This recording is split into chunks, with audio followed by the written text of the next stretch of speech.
Mga kaulam, tayo munang ulit maghuntahan, tayo kumain may tortang dulong, tapos aring alimango, tapos nagata tayo ng tilapia na maraming dahon ng mustasa, ng gabi pala.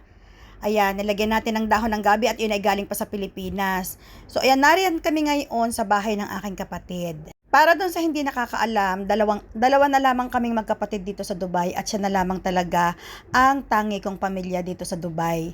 Dati kaming 5 magkakapatid ay narito, umuwi na ang 3 at sila ay may kanya-kanya ng kabuhayan na inaasikaso sa Pilipinas. Kaya naman, itong tatay lang ni Kailan ang nag-iisa kong pamilya dito sa Dubai. Kami lang ang talagang dalawa dito ang nagdadamayan. Pinipilit ko talaga na kada ilang beses sa isang buwan pupunta ako sa bahay nila dahil may kalayuan talaga ang kanilang bahay sa aming bahay. Pag namimiss ko ang mag-anak na ito, talagang kahit nagaanong kabisik ko, hindi pwedeng hindi kami pupunta doon. Gayon din naman ang asawa ko, parati diyan niyang namimiss si Kailan. Ipinamamalengke ko sila dahil sabi ko sa kanila ay huwag bibili doon sa baba ng kanilang supermarket, sa baba ng kanilang bahay dahil hindi naman sariwa ang mga isda. Pero binabayaran naman iyon sa akin ng aking kapatid. Tuwing ako'y pupunta sa kanila, pinagluluto ko sila o nagluluto kami ng sama-sama para sabay-sabay din kaming kakain dahil iyan lang talaga ang pinakabanding namin magkapatid.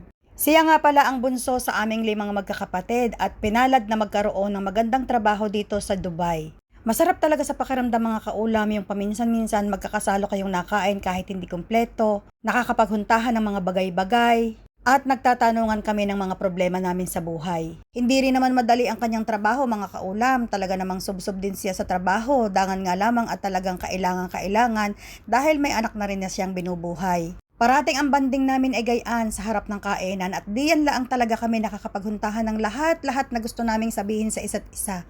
Talagang kahit kailan ang banding namin mag-anak ay kain. Mahilig talagang kumain ang pamilya namin, lalong-lalo na mga kaulam pag kami nauwi sa Pilipinas nang kami ay magkakasama. Hindi nga lang sila nakasama nung birthday ng anak ko dahil lahat sila ay nilalagnat, nagkatrangkaso ang buong pamilya. Hindi pa rin ako makapunta ngayon sa kanila dahil baka mahawa pa kami dahil may mga sipon pa daw sila. Nung pumunta dito ang inay, nag-spend din siya ng time diyan sa bahay na iyan nung nag-umpisa na akong pumasok sa trabaho. Magaling din naman magluto yung kapatid kong iyang kahit gagayang-gayan yan. Alam niyo naman pag matatakaw dapat marurunong magluto. Lahat kami magkakapatid ay naturuan magluto, naturuan kami sa lahat ng gawaing bahay, hindi po pwedeng tatamad-tamad, lalo na noon sa tatay, naku po, Diyos ko po rude.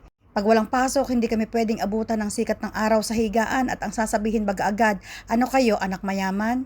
Kaya sa murang edad ko na grade 3 ay natutunan ko ng mag-adobo ng kahit ng manok at baboy, kahit na anong luto, ng lutong probinsya natutunan ko na sa edad na grade 3. Hindi talaga sa amin po pwede ang tatamad-tamad at talaga namang malalatugan agad ng tatay. Nakasanayan ng pamilya namin sa Pilipinas noon na ako talaga ang tagapagluto pag walang pasok simula umaga, tanghalian at hapunan. At ang dalawa ko namang kapatid na babae ang tagahugas ng pinggan. Kaya siguro nga nasanay ako na si Ibrahim ang pinaghuhugas ko ng pinggan kapag ako ang nagluto ng pagkain. Dahil pakiramdam ko dapat divided equally ang gawain sa bahay. Sabi nga ng mga tao, dapat daw may division of labor.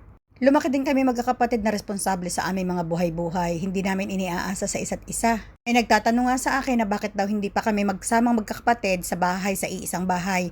Para doon sa hindi nakakaalam na mga followers natin, ang tinitirhan na bahay ng kapatid ko na iyan ay accommodation or pabahay siya ng kanyang kumpanya na hindi naman kami allowed tumira doon. Libre sila sa bahay, libre sila sa kuryente at tubig, bali ang ginagastusan lang nila ay ang kanilang pagkain. At dito sa abroad, kapag may libre kang pabahay, talagang doon ka makakaipon ng iyong mga sweldo dahil dito ang pinakamalaking binabayaran ng mga tao ay ang bahay. Dito naman sa UAE, hindi ka mahalan ang pagkain. Napakamura dito lalo na ng gulay at isda.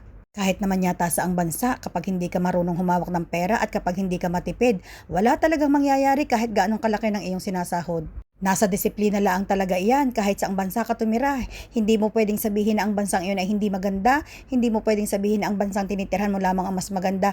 Nasa sa iyo yan kung paano ka hahawak ng iyong sweldo. Malaki nga ang sweldo mo, malaki ka rin naman gumastos, wala din.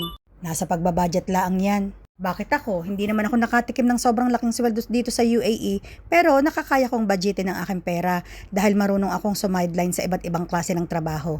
Pero ngayon, hindi na ako masyado nagpa-part-time, ini-spend ko ang aking weekend at ang aking mga free time sa aking kapatid, sa aking pamangkin at sa aking pamilya. Hindi na rin kaya ng aking katawan, masyado nang mabigat ang ibang trabaho dito ngayon. Kahit nga malayo ang bahay ng kapatid ko sa akin, talaga namang masaya ako pag naka-schedule kaming pupunta roon.